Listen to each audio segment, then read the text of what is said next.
What happens when we get disrespected or we get disconnected? So disrespect might be somebody's not respected your boundaries, maybe something small as, hey, I'll see you at 2 p.m., but they turn up 3 o'clock or something, or they're late and they haven't informed you. So that could be disrespect. There's many forms of disrespect. Disconnection could be maybe you get rejected, maybe she's not responded, maybe she's not replied. So there's disconnection. So there can be many forms of disconnection.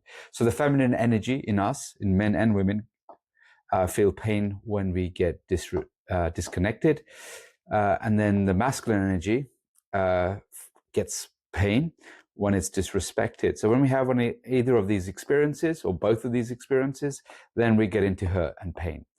So when we are hurt and pain, so the ego fracture, so this is about the ego, gets fractured here, and it starts experiencing, that fracture starts experiencing various disrespect.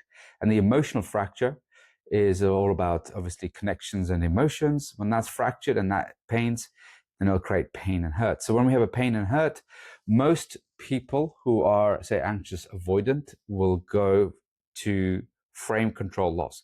So they'll feel like they've got no control, and they'll lose composure.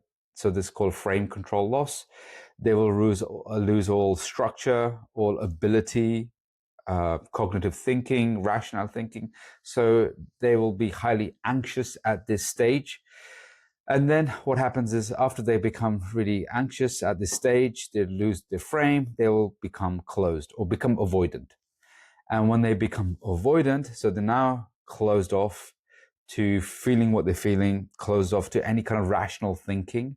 And now they've gone really into overreactions. And this is where they'll start to react. So they might become passive aggressive. They might attack the other person back, might start an argument. They might want to hurt them back because I hurt, you hurt. They might feel jealousy and recreate jealousy, make them jealous. They might force a boundary, like, fuck you, I've had enough. No way you're going to do that to me. I'm never going to tolerate this. So they go really much into overreaction, black and white thinking. Now, a new pattern could be, should be, or really helpful pattern is a composed pattern. So where you stay composed, so you still maintain your frame. And when you maintain your frame, then you're more rationally thinking. And then you can stay open. So open to feedback. You're more curious. You're able to logically think here. You're able to take some feedback from anybody else and say, okay, let's look at the situation. You're even able to take feedback from the person you've closed off from. So you really go into understanding what's really going on.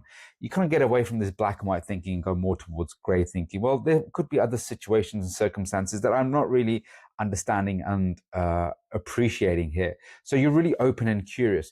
And from that point away, you kind of respond rather than react. So here you're reacting. Here you're responding. And when you respond from a place, you're very measured. And you come from the place of heart and head. So your head and the heart are now engaging. So you could be compassionate, you could be understanding, you can look at the situation and then make a measured response. Where here is excessive responses, over the top. And then you blow it out of proportion and then you feel really shit for it. So this is the 5 fracture framework. And this is the kind of like the pattern that most nice guys have. Nice girls have them too as well. Most avoidant, anxious kind of people, the ass kind of like attachment style, I call it, they kind of like gravitate towards here. The goal in life is to be more here, or balanced more towards here. So if you're 60, 70%, 80% of your life, you kind of go have this reaction, you want to bring that down and then get to a sweet spot. You'll never be 100% here. No one is. You know, we're human beings. We lose our control, we lose our shit, we overreact, always do. I mean, like for me, my kids are always fucking pressing my buttons and really pissing me off.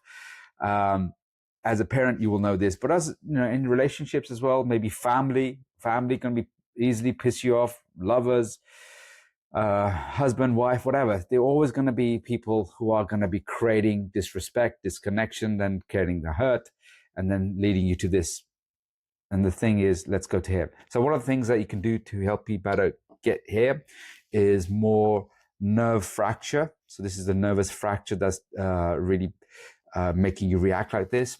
So the nerve fracture is to really compose yourself. So composure, things like breath work, things like box breathing, good sleep, exercise, pausing before you react, slowing down your movement, your body work. So for example, a lot of anxious people are like fretting.